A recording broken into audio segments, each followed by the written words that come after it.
गोवा के नए मुख्यमंत्री बने प्रमोद सावंत देर रात ली मुख्यमंत्री पद की शपथ। सावंत के साथ 11 और मंत्रियों ने शपथ ली है। सावंत बीजेपी गठबंधन का नेतृत्व करेंगे। महाराष्ट्रवादी गोमांतक पार्टी के सुदिन धावलीकर और गोवा फॉरवर्ड पार्टी के विजय सरदेसाई गोवा के उप मुख्यमंत्री होंगे। सीएम प्रमोद सावंत के साथ शपथ ली।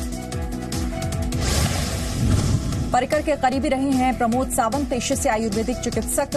सावंत उत्तरी गोवा के सैनक्वलिम विधानसभा क्षेत्र से विधायक हैं। सीएम पद की शपथ लेने से पहले सावंत ने विधानसभा अध्यक्ष पद से इस्तीफा दिया। माइकल लोबो विधानसभा के कार्यवाहक अध्यक्ष होंगे। सीएम सावंत ने जी न्यूज से बातचीत में कहा, पर्रिकर बड़े नेता, उनकी तरह काम करना मुश्किल, लेकिन राज्य के लिए बेहतर काम करूंगा।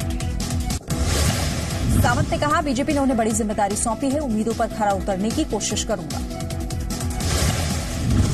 गोवा के डिप्टी सीएम विजय सरदेसाई ने कहा कि पर्रिकर के काम को आगे ले जाएंगे, स्थायित्व के लिए सरकार में शामिल हुए। कल रात 12:45 पर 20 विधायकों के समर्थन की चिट्ठी के साथ बीजेपी ने सरकार बनाने का दावा किया। सीएम और मंत्रियों की लिस्ट राज्यपाल को सौंपी। रात 1:30 बजे राज्यपाल ने आदेश जारी किया। 1:47 पर प्रमोद सावंत ने शपथ ली।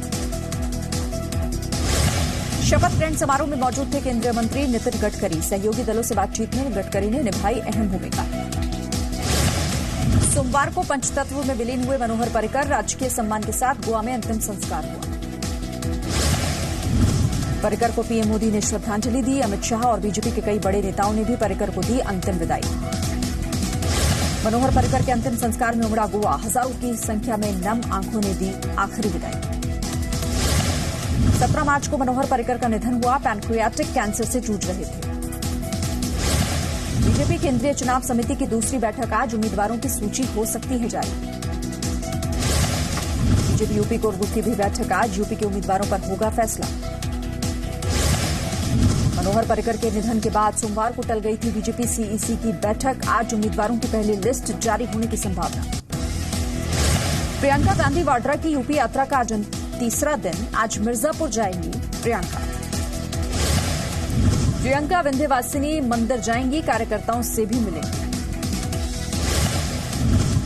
प्रियंका ने बीजेपी के वोट कैंपेन पर कसा तंज। कहा, चौकीदार किसानों के नहीं अमीरों के होते हैं। यूपी में योगी आदित्यनाथ की सरकार के 2 साल हुए पूरे। सरकार की उपलब्धियों के बारे में जानकारी देंगे योगी। कई राज्यों में कांग्रेस की महागठबंधन की योजना हुई फेल। पश्चिम बंगाल में भी वाम दलों से नहीं हुआ समझौता। सभी 42 सीटों पर उम्मीदवार उतारेगी कांग्रेस। बिहार में भी महागठबंधन की सीटों पर फैसला नहीं हो पा रहा है। यहां कांग्रेस की आरजेडी के साथ सीटों पर बात नहीं हो पा रही। यूपी में एसपी बीएसपी गठबंधन ने कहा कि कांग्रेस 7 सीटें छोड़ने की घोषणा करके लोगों में भ्रम फैला रही है। गठबंधन ने कहा वो बीजेपी को हराने में सक्षम है, कांग्रेस की जरूरत नहीं।